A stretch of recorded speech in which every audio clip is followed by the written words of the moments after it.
কার বাঁশুরি বাজে কুসুই ভৈরব নদীর চরে, জল ভরিতে ভরে না মন, কান্দে কেমন করে সই গো, কান্দে কেমন করে। আমার ইচ্ছাটা হচ্ছে যে এই বঙ্গবন্ধুর বাংলাদেশ নামক যে কাব্যগ্রন্থটি, এই কাব্যগ্রন্থটি প্রকাশ করতে পারলেই আমি আমার জন্ম সার্থক বলে মনে করতাম। নিজ মনের মাধুরী দিয়ে আধুনিক ও পল্লী গান লিখেছেন প্রায় 1500টিরও বেশি। নিজে লিখে কিছু গানে কণ্ঠ দিয়েছেন। হয়েছেন বাংলাদেশ বেতার ও টেলিভিশনের তালিকাভুক্ত গীতিকার। মেহেরপুর জেলাধীন গাংনী উপজেলার সাহারবাটি গ্রামে বসবাস করেন মৃত সবদুল মণ্ডলের ছেলে আব্দুল হামিদ। আমি আব্দুল হামিদ, গ্রাম সাহারবাটি, এই গ্রামে আমার বাড়ি। পোস্ট ভাটপাড়া কুঠি, থানা গাংনী, জেলা মেহেরপুর। আমি মূলত ছোটবেলা থেকেই গান রচনা করে আসছি, গান কবিতা এই নিয়েই মানে বিভিন্ন জায়গায় যাতায়াত করেছি। ঢাকা গেছি, রাজশাহী গেছি, খুলনায় গেছি, বহুবার গেছি। তো যাই হোক, গান লিখতে লিখতে শেষ পর্যন্ত এক সময় ভাবলাম যে গানগুলি রেডিওতে প্রচারের ব্যবস্থা নেওয়ার দরকার। তারপরে আমি যেমন বাংলাদেশ বেতারের সাথে অনেকের সাথে পরিচয় করলাম। তো তারা গান দেখে অভিভূত হয়ে গেল, এই আসলে আপনার গানগুলো ভালো হয়েছে, আপনি ডাকযোগে পাঠাই দেন। তো আমি তখন 25টা গান আমার রচিত। আমি তখন তো কম্পিউটার আসেনি, তখন টাইপ করে পাঠিয়ে দিলাম। পাঠিয়ে দেওয়ার কয়েকদিন পরে একটা চিঠি দিলাম যে আপনাকে রেডিও বাংলাদেশের একজন গীতিকার হিসেবে মনোনীত করা হয়েছে। যাই হোক, তাতে মোটামুটি ভালোই আনন্দ পেলাম যে আমার লিখিত গানগুলো প্রচার হবে, মানুষ শুনবে, সারা বিশ্ব শুনবে, ভালোই লাগলো। পরে 1999 সালে আমার শখ জাগলো যে বাংলাদেশ টেলিভিশনে আমি গীতিকার হিসেবে তালিকাভুক্ত হব। কাজী আবু জাফর সিদ্দিকী, উনি তখন পরিচালক, অর্থ ও পরিকল্পনা।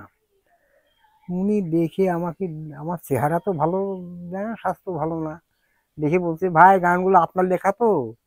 আমি বললাম যে হ্যাঁ আমার লেখা, দেখেন রেডিওর কাগজপত্র আছে। তো উনি তো আশ্চর্য হয়ে গেছেন যে ঢাকার এটা কি লেখে, উনি বলিয়ে ফেললেন যে ঢাকার এটা কি লেখে, আর আপনার মতো গীতিকার আপনি পড়ে আছেন, তো হয় না। বললো যে আপনি পিঠে হাত বোলাতে লাগলেন যে আপনি বাড়ি চলে যান, চিঠি চলে যাবেন। তারপর তালিকাভুক্ত হয়ে গেলাম।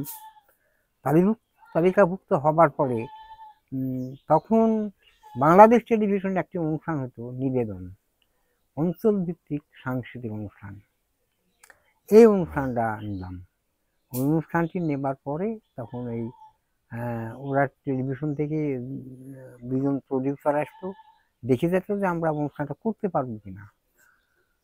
তারপরে কয়েকটা করলাম, 5বার প্রোগ্রাম করেছেন বাংলাদেশ টেলিভিশনে, এই জেলাকে ধারণ করিয়েছি। তাতে একটা গান ছিল আমারই লেখা, সব গানগুলো আমার লেখা, একবার ঘুরে আসি চলো মেহেরপুর জেলায়, মুক্তিযুদ্ধের সূতিকাগার মুজিবনগর যেটাই। তো এই গানটা খুব ভালো হিট করছিল। তারপরে গান ছিল কার বাঁশুরি বাজে গোসই ভৈরব নদী চরে, জলভরিতে ভরে না মন, প্রাণ যে কেমন করে, ডুয়েট কণ্ঠে দুইটা মেয়ে এই গানটা গাইছিল।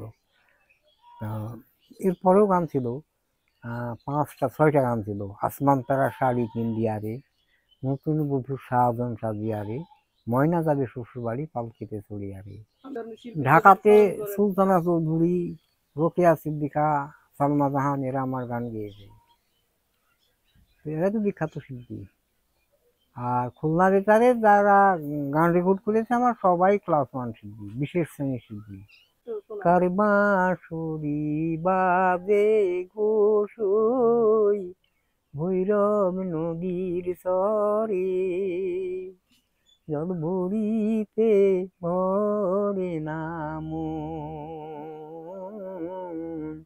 কান্দে কেমন করে সই গো, চাঁদে কেমন করি। এটা এটা আপনার লেখা? হ্যাঁ, আমার লেখা। আচ্ছা, আমার লেখা, আমার সুর দেয়া, আপনারই সুর, আপনার লেখা? আমারই লেখা। এটা কি গান বলে? এটা কি আধুনিক এটা গান? না পল্লী গীতি। এটা পল্লী গীতি গান। আধুনিক গান গাইতে পারবো না আমি। আচ্ছা আচ্ছা, তাহলে মূলত আপনি পল্লী গীতি গান রচনা বেশি করেছেন? না, আধুনিক গান বেশি রেকর্ড আছে রেডিওতে, তো পল্লী গীতি আমার ভালো লাগে। পল্লী গীতি এখন তো এখন তো গান মানুষ শোনে না। পশ্চিমা মিউজিক, অপসংস্কৃতি যেটাকে আমরা বলি, সেটা বাজাতে লাগলো। সম্মানই তখনও যা দেওয়া হয়েছে এখনো দেওয়া হয়, এখন বাড়িয়েছে অনেক। এই কেমন? কয়েকদিন আগেই তো পেলাম একটা 2200 টাকা চেক, খুব কম, তাতে সংসার চলে না। চলে। আর সারাটা জীবন তো উদাসীন ভাবে চলেছি, এখনো চলছে, সেই জন্য এখন নাজেহাল অবস্থাতে আছি। তো এই বর্তমান সংস্কৃতি নিয়ে আপনি কি বলবেন? যে একটা জাতিকে ধ্বংস করতে হলে একটা জাতির সংস্কৃতি ধ্বংস করতে হবে। আমরা শিক্ষিত মানুষেরাও বুঝিনি যে সংস্কৃতি কি। আমাদের সংস্কৃতি দুই প্রকারের, আমাদের জীবন ব্যবস্থাটাই সংস্কৃতি। এখন যদি চলমান যে পরিস্থিতি এটা যদি চলতে থাকে, তাহলে আমরা হয়তো এক সময় জাদুঘরে চলে যাব, মিউজিয়ামে। আমার এখন লক্ষ্য হচ্ছে এই বইটা যদি আমি ছাপাতে পারতাম, প্রকাশ করতে পারতাম, বাংলাদেশ হবার পরে এ পর্যন্ত রাজনৈতিক নেতৃবৃন্দ কি কি কাজ করেছে, কি ধরনের কর্মকাণ্ড চালিয়েছে, তার উপরে এই বইটা দেখা। এবং কত তথ্য যে আছে তা একটুখানি আমি পড়ে শোনাতে পারি তাদের উদ্দেশ্যে।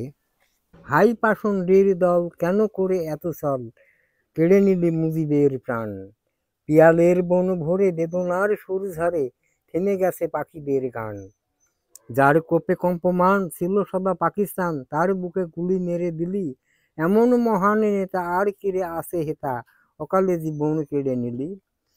আমার ইচ্ছাটা হচ্ছে যে এই বঙ্গবন্ধুর বাংলাদেশ নামক যে কাব্যগ্রন্থটি, এই কাব্যগ্রন্থটি প্রকাশ করতে পারলেই আমি আমার জন্ম সার্থক বলে মনে করতাম।